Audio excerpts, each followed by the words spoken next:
In this video, we show how to replace the left air shroud on a PowerEdge R770AP. Before working inside the system, read through and follow the safety guidelines to protect the system from potential damage and ensure your personal safety.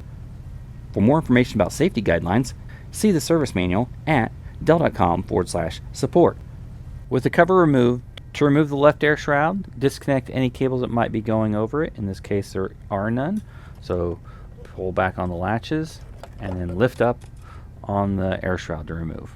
To install the air shroud, align and lower it into the system till fully seated, and then if you disconnected any cables, reconnect them. For more information about the PowerEdge R770AP, visit dell.com/support.